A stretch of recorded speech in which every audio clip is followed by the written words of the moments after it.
Welcome to the HX studio. Happy to have you all with us. We are joined right now with Max Starkov with HeBS Digital. Thanks for being here, Max. And you're here to talk about a pretty big issue in the hotel industry, and that is how to compete with OTAs. First of all, thank you for having me here. The main issue is not to eliminate the OTAs. It's impossible at this point in time. I think that the train has left the station, as people say. Sure. But how can you use the OTAs in a smart way? And second, how can you increase the revenues from the direct online channel? And this is where hoteliers should stay focused.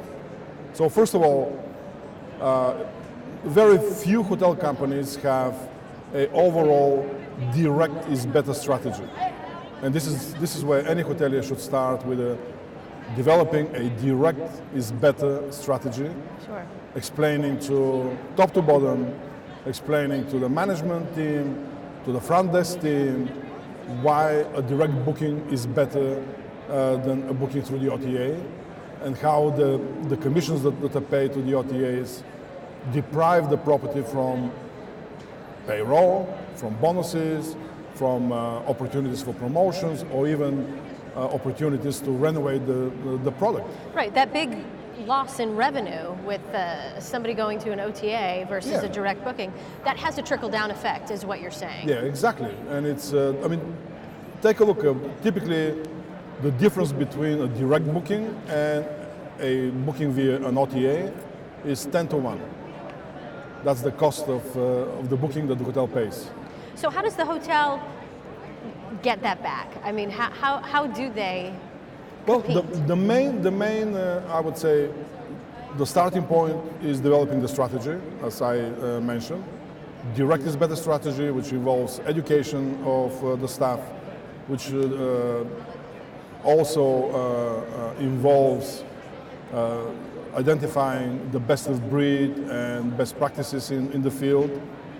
Once you have the strategy and the determination, then you have to invest adequately in your direct online strategy. So making sure that you understand the importance, making sure that you provide sufficient, I would say, funds for your direct online channel marketing and technology. For example, there's a rule of thumb in the industry where an independent hotel would have to invest between 4 and 6% of room revenue in their marketing efforts. And of course, nowadays, marketing effort means digital efforts. Right. So 4 to 6% is a rule of thumb investment in your digital marketing assets, which is the website, investing in full service digital marketing, investing in consulting services, website revenue, optimization services, and again, doing everything possible to attract, engage, retain the travel consumers on your own website or through your own website, social media, and so forth. What do you think the future holds? Well, the future has shown us that the future is a repetition of the past, where we have seen that in spite of the fact that the industry is doing phenomenally well over the last 4 years post-recession, we see that the OTA market share is increasing. In spite of the fact that hoteliers have record occupancy, record average daily rates, RevPARs, yet the OTAs are continuing to increase their market share, and which tells us that hoteliers must do something very fast, otherwise they're losing the otherwise when the next cycle comes, typically the OTAs increase their market share when there's a downturn in the economy, where hoteliers are more desperate, they need more help, if you will. So just imagine if they're losing market share today when the economy, the hospitality economy is in such perfect shape, just imagine what will happen during the next economic downturn. Right, exactly. So in this sense,